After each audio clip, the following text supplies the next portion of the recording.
Hello everybody, welcome back to my YouTube channel. Welcome back to my YouTube channel. Orindi Furifredani Mashapa, Wananyana Wamuvenda. And if you're here for the first time, welcome. If you're a returning subscriber, a veteran in this channel, welcome back for yet another exciting episode of Risk Money and Insurance. And so I have heard the rumors that people want the property series back. To be quite honest, I think that was the best series that I've ever done on the channel. Honestly, I give that like a 10 out of 10 minus nothing.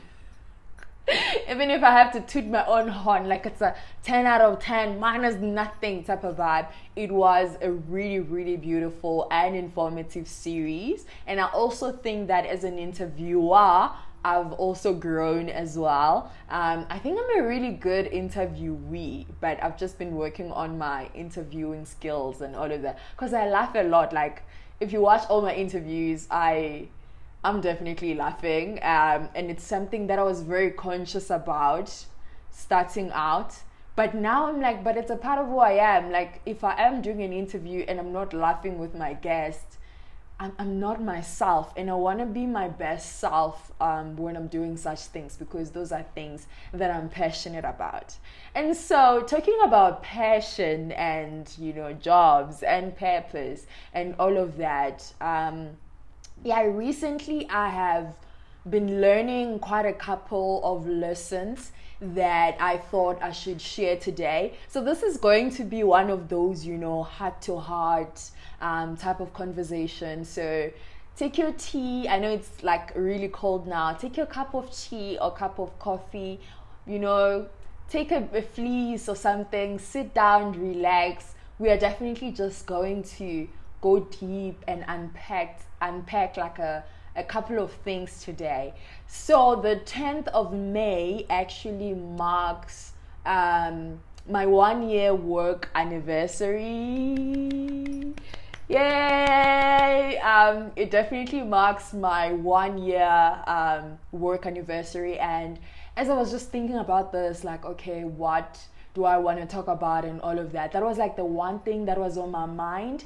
And in this channel we talk about a lot of things like tough conversations, all those things, and I just felt, let me let you guys in on my career, or just my journey overall, how it's been so far and all of that. So this is, how many years of experience do I have? I have 3 years. It's exactly 3 years.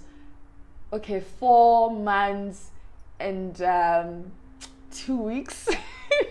We have to, like, precision is important. We have to go directly and not just round up things. Yeah, it's definitely 3 years. 3 years, 5 months, 2 weeks, right? 4 months, 2 weeks. We haven't finished the 5th month yet. And man, I think, let me just start with, before even going to changing jobs and all of that, just my preconceived ideas about corporate and some of the things that I had to unlearn, some of the things that I had to learn along the journey. So this is going to be definitely one of those reflection sessions where I hope you will also be able to reflect on your own journey and start like unpacking. And the reason why I'm doing this is because I realized that my career aspirations have changed almost like every single year. There's a new aspiration that's coming up, or like there's something that I'm learning about myself which leads me to a different path, or makes me want to go back to the drawing board and say, God, but I thought I wanted to do this, and now there's this. What do we do from here? And I think one of the things that my mentor has been impressing on me so much is to understand that I'm still young and I still have quite a lot to learn. And so I shouldn't try to box myself immediately and not consider other options. And for me, that was like the exact opposite of what I've been doing all along. To say, I kind of felt like I knew what I wanted to do, and I was set on doing what I wanted to do, and it never really, like, second, third options were never really like a thing. I mean, even growing up, I've always been that person. I know what I want. If I see what I want, I'll go after it. Well, when it comes to certain things, when it comes to boys, I don't go after what I want. But anyways, when it comes to certain things, I sit down and I say, this is what I want, and chat to people, man, and just get an idea or a sense of what do I need to get to where I sort of wanna be, right? And my mentor and I have just been on a journey to say, well, you don't need to really focus on a position right now to say, I want to be this in a specific company, but rather start thinking about, when people come to report to you, what do you want them to report to you about? Like in your future, when you look at your future, what do you want to be known for? Or like, what are some of the things that you feel they interest you and you want to master those things really well? And to be quite frank with you, I don't have the answers yet. And because I've always been that person who knows what they want, go after what they want. This is sort of like that wishy-washy area in my career where I'm like, it's interesting how there are so many things that I feel I still want to explore even before I can make that decision, because honestly, from where I'm sitting right now, I do not know. And I think a key part with also just moving jobs, it has exposed me to a lot of things. That has exposed me to different people, different company cultures, different company structures. And because, where I was, it was a really big, traditional insurance company, moving to a bank assurance type of business where, you are a small life insurance company within a big bank. Things are also different, right? The culture is also different. And I've just been reflecting on the past 12 months, and I thought today's conversation should be around those past 12 months. So I've written down like a couple of reflection points that I would like to just, these are like thoughts and stuff, learnings, key learnings and all of that I just thought I should share, because if I'm feeling this way, there are probably other people that are also feeling this way as well. And I thought the question I should be asking is, knowing what I know now, would I actually have changed jobs 12 months ago? Right? And in answering that question, I had to be really honest with myself. And I had to go back and think about, but what made me move to begin with, right? What was I not happy about? And what was I really happy about, right? And as a result of that, with my new environment and all of that, how am I finding it? And the funny thing is, when we move jobs, right, you believe you are going to a greener pasture. Like, you know what they say, the grass next door is always greener. Something along those lines, guys. Yeah, the grass is always greener on the other side. So you always feel like, because I think that was the assumption I had at the back of my mind, that, moving would definitely like zhuzh up my life, like it would change everything dramatically, and all of the sudden I'll get to do like the stuff that I've always wanted to do, like only to move to find that I think I did a video on this to say, like, when you're considering leaving your employer, these are some of the things to consider. And I think for me, what became really, really prevalent when I started my new role was understanding that I left my network, I left the relationships that I built and the reputation I had within the company, right, with my old employer. And essentially, I'm now in a new field where I still need to build up credibility. I need to build relationships. I need to build network, and I need to build trust with all these different people. Like, they're essentially new, they don't know me and all of that. And I think part of the frustration also came from when people don't know what you are capable of, and you just feel like, dude, I can be doing more. Like, I've done so much. what you're giving me is not really like, I know I can do more. Like, this is not it. So I think for me, my frustration was that, to say, sometimes you just feel like you can be doing more because you are judging yourself based on the level you were working and the level you were at with your previous employer, with essentially a new employer that doesn't really know, besides what you wrote on your CV. They don't really know like what you're capable of, what you've been exposed to, how much skills you have, how deep can you go, and all of that. So it was like one frustration that I had to work and sort of like work through over time, to say, okay, cool, we're in a new house, we don't know the corners, we don't know anything. So it's important now to establish the same relationships, or even better relationships, establish trust between you and your manager, because without that level of trust, then, you know, like at work, essentially it's a relationship of trust. If they don't trust you, if they don't trust that you can do it, they'll never give you the opportunity to do it. So realizing that now this relationship is based on trust. And how do you build trust? You build trust, you know, by getting to know people. And one thing that I've just also been, you know, learning in the past 12 months is it takes time for some people to trust you, right? For some people, it's just one conversation and they hear about how amazing you are and they're like, I can trust this person, right? If you're able to connect with them on that level. For other people, it's you delivering over and above what is expected a couple of times before they can say, I can trust this person with a certain deliverable.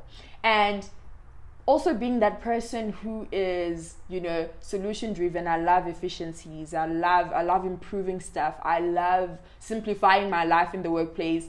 I feel it's all like I wanna be lazy in terms of, I don't wanna spend so much time doing work that doesn't add value. I want to simplify things so that I spend more time on things that actually add value. And so, which is why I have a problem with like repetitive processes that are not efficient, because I just feel like they're chowing my time and I shouldn't be doing this. I should be doing something important. And one thing that my mentor actually like called me out on was that, dude, you are still very much junior in your career. You might have said you worked for 3 full years and all of that, but you're still very much junior in your career to be choosy.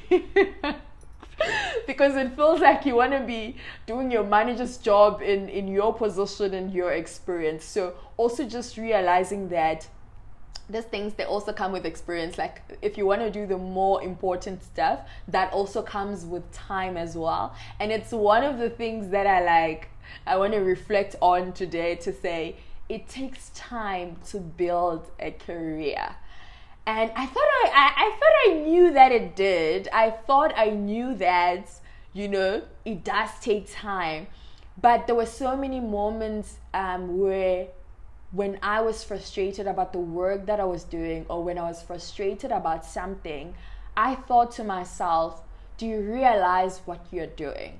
Like, do you realize that you want to fast track everything and become whatever, like an expert overnight? And I had to slow down and say, child, you have so much to learn, and you cannot be pushing yourself, because now you're gonna push yourself through doing everything and all of that, but you will never really get the grasp of what is happening. So just being patient with myself and allowing that process to actually take course. To say, majority of the stuff, you know, that at the end of the day, when you say you're an expert in your field, is not probably going to be stuff you learned in university. It's stuff that you're learning in the workplace. It's stuff that you're learning from other people. That's what builds you into, you know, whatever professional you are. And I also got this point from, you know, the book that I showed you guys, Intelligence is Not Enough. They also emphasize on the same point that your learnings as a professional come from other people and the actual work that you do. So being patient with myself has been, you know, one thing that I've learned, and just establishing relationships, good networks with people.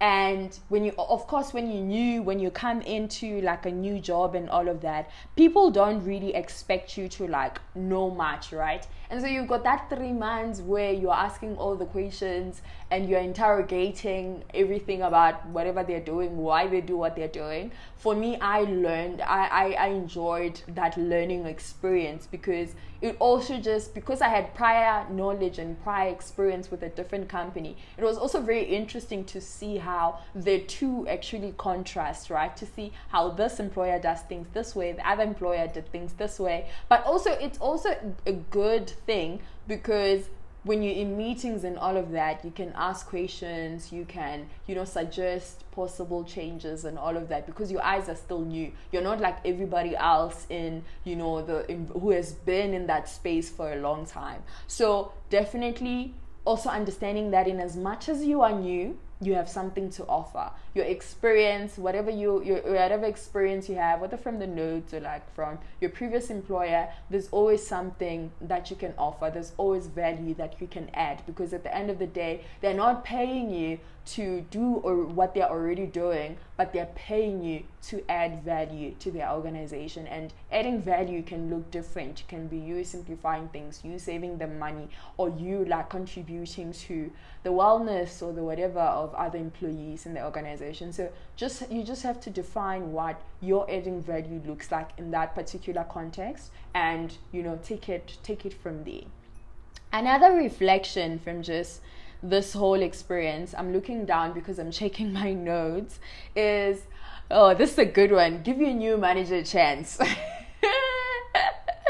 This is so crazy, because for the past 2 years, I've known this person, and one thing about me is, with my friends, we used to call it people analysis. I'm very good at that. I'm very good at analyzing people, understanding what they need. I think the best thing that you can understand about someone is what they're afraid of.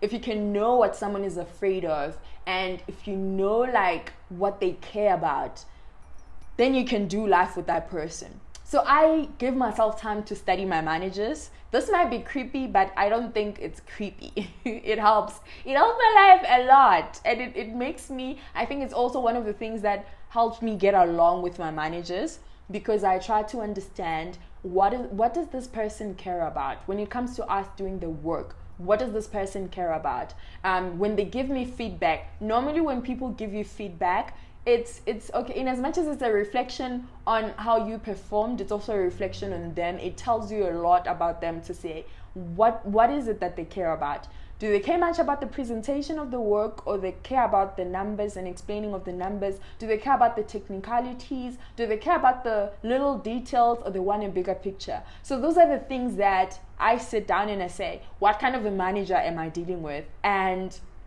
I give myself time to study them, right? So now what I found difficult was, moving from one manager to the other with a different managing style, to another manager with a different managing style. It was like, okay, I am so used to doing things this way because this is what my old manager preferred. And I had to change my mind, like make a mind shift to say, but babe, you are dealing with a new person. You're no longer dealing with your old manager. This is a new individual with different managing styles and like how they do things. Like, for example, my old manager loved going through my spreadsheets and understanding what I did. My new manager trusted me so much that he was just like, do the work, let's sit down and discuss. So he'll do the reasonability checks and all of that, and he'll challenge my numbers even without looking at my spreadsheet. So that was like now a different way of like, doing stuff.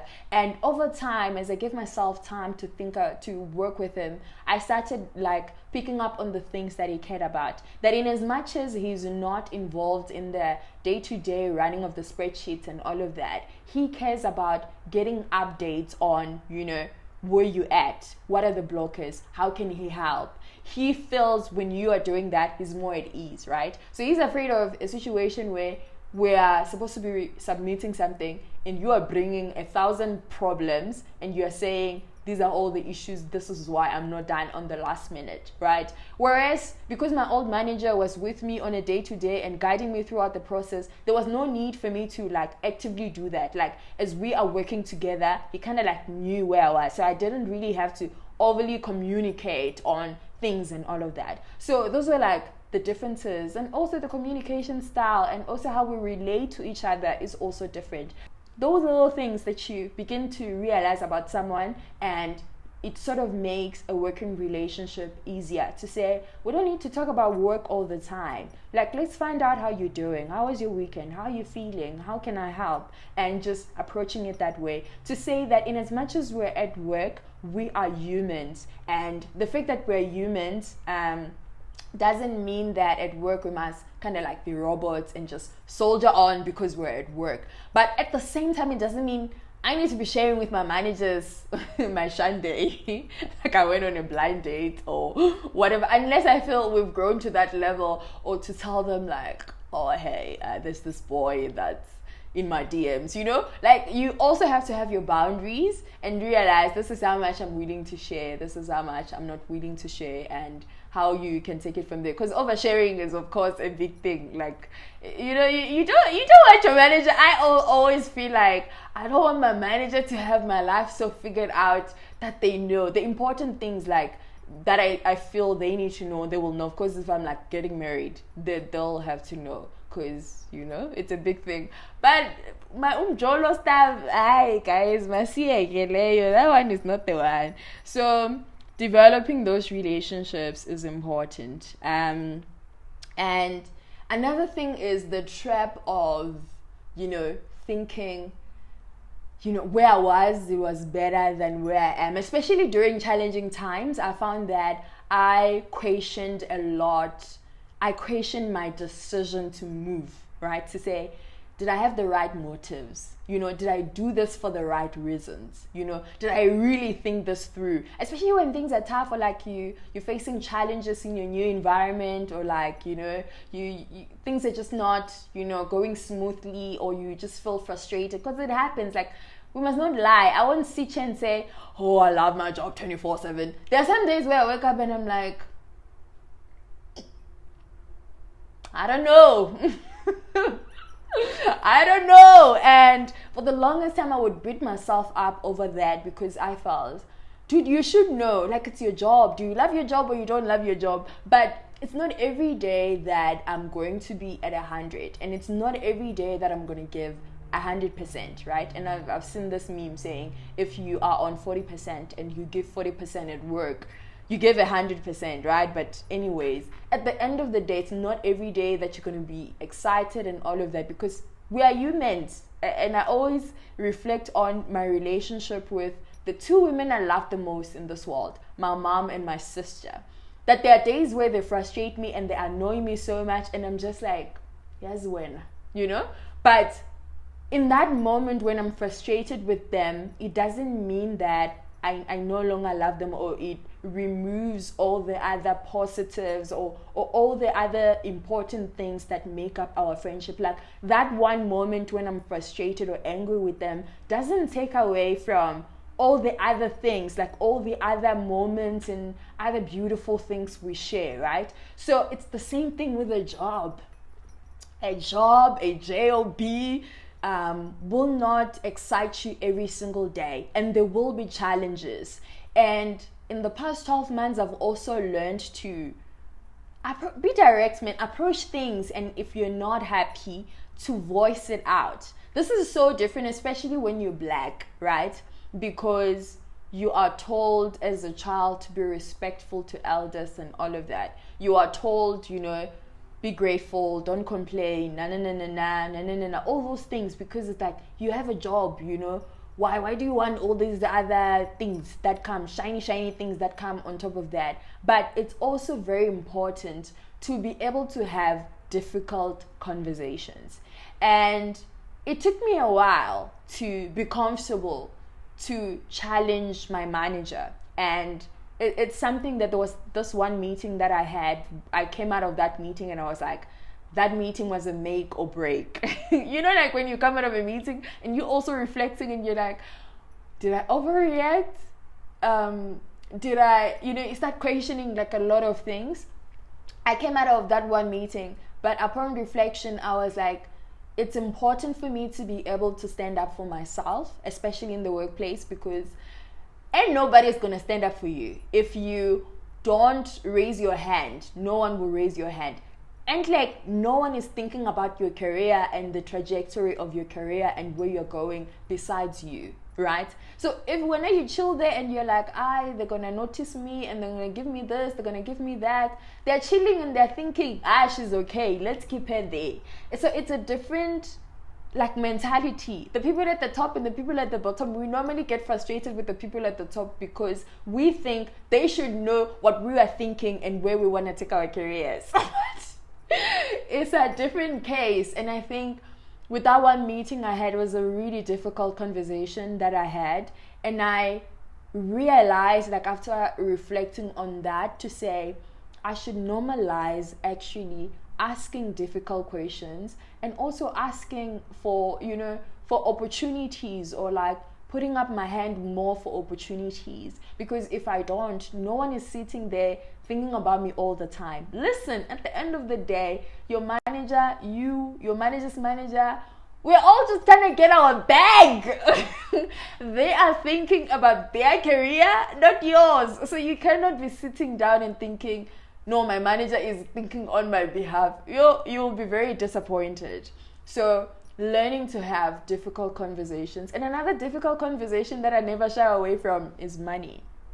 Honestly, I know old people say, no, be grateful, you're getting the experience. I'm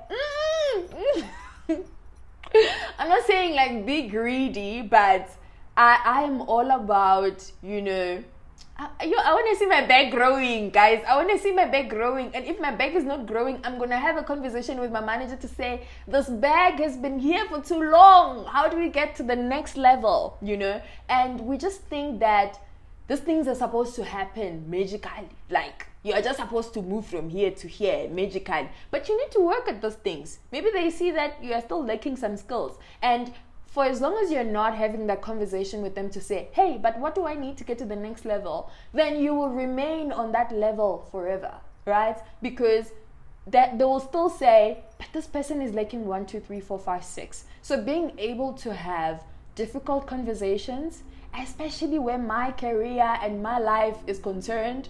So the last one is, I've spoken about tough conversations, but I think another thing is doing away with, the what ifs of being in a new place. What if? I struggled a lot with that. Like, what if this doesn't work out? What if? And I think God just kept reminding me that it's about taking a leap of faith, right? Moving from one employer to another, that's like you taking a leap of faith, because you don't know, are you moving from the pot straight to the fire, or you're moving from the fire to the pot? You never know until you get there. But also just taking that leap of faith and actively praying, or like actively thinking about and praying about and meditating on, the plans and the purpose and the reasons and why you made that move to begin with. I found that it always brings things into perspective to say, but I've grown so much by just being here, or I've done 1, 2, 3, 4, 5, 6, whatever. I still feel that there's 1, 2, 3, 4, 5, 6 that I need. I still need to flesh out this and this and this in my experience and all of that. And thinking about your CV as well. I think after moving leaving my first employer, I always thought that I was the loyal type. Like, I was never gonna leave my employer. I was never gonna leave my employer. I was gonna be there for 20 years, or like until I decide to retire. But I think I've just moved my mindset to say an employer-employee relationship has to be mutually beneficial. I cannot remain in a crippling, or like remain in an environment where I am not growing for the sake of I am loyal to an organization. I cannot remain in an organization for the sake of, I want to keep up appearances at the detriment of my mental well-being, or all those things. Like, realizing that it's not just about what you can do for your employer, but what your employer can do for you in return. Like, it's a give and take. And even as you are looking at your career, even as I look at my career now, I'm more conscious of, okay, I want my employer to do 1, 2, 3, but what am I gonna do for them in return? Or my employer is doing 1, 2, 3, what am I gonna do in return for them? Because it's a trade. And moving from that mindset of feeling like they're doing me a favor by bringing me here, I'm doing them a favor. Okay, I'm doing them a favor by being there as well, right? It's a give and take, this thing, and being conscious of that, and not just pursue opportunities where you give, but you find that with your growth and with your learnings, or with your, you know, your career, you're like stuck and just like in one place. So those are like my reflections on this whole journey. Maybe you guys can also share like what you've learned about your career journey so far. But knowing what I know now, going back to the original question, would I still change jobs? I've weighed this so many times. As I said, I've weighed it so many times, and I look at where I am now and I'm like, yes. It's like, yes. And I think I had challenges, you know, like coming to that answer, because I thought there are things that I felt my old employer excelled in and did brilliant stuff in, which I feel like I would still love to have that. Like I would enjoy like having such spaces or whatever, or having such opportunities, and where I'm like, okay, things are very different this side. But I also just realized that just because I moved doesn't mean I hated my employer so much, or like I hated every bit of them. It's normal to have certain things that you still appreciate, just like an ex, right? There are some exes that, to get over them, we make them villains. Like we magnify their flaws or whatever. I mean, I'm not talking about toxic relationships here, but a healthy relationship, you magnify their flaws, because I think bottom line, you know that they were a good person. They were a good person. And so if you dwell on the fact that they were a good person, then you'll never move on. So turn them into a cycle in your mind for you to get over them and realize, child, you're better off without them. And I think for the longest time, that's what I did. I was like, vilify, so that you don't feel like you made a mistake by moving. But now, after reflecting, I've come to a space where I realize, dude, man, there were amazing moments, great moments. They don't nullify the fact that there are things that they're really brilliant at doing, and all of that. It doesn't change anything, you know. And I also feel like if I get the opportunity, I'll go back to my old employer. Honestly, I think I would. And I'm also just maintaining relationships and make sure that I don't burn bridges. Because one thing about this industry is very small. It's very small. You might burn a bridge and your next move might require you to go back. So just keeping those relationships. I digress, but I hope you enjoyed this heart-to-heart conversation. I just felt I needed to do this. And if you enjoyed this conversation, just comment down below. I want to do more heart-to-heart sessions. A friend of mine was like, dude, you've got such a brilliant mind and brilliant ideas and wisdom. Can we get more of that on the channel? So this is me trying it out. If you guys feel you love this type of conversations where we dive deep and just unpack stuff and be vulnerable and share like important things and all of that, just comment down below if this is your kind of content. But of course, at the end of the day, we'll still talk about money, because this is what the channel is all about. I love you guys so much. I'll see you in the next video. Don't forget to like, comment, share, and subscribe. Mwah. Bye.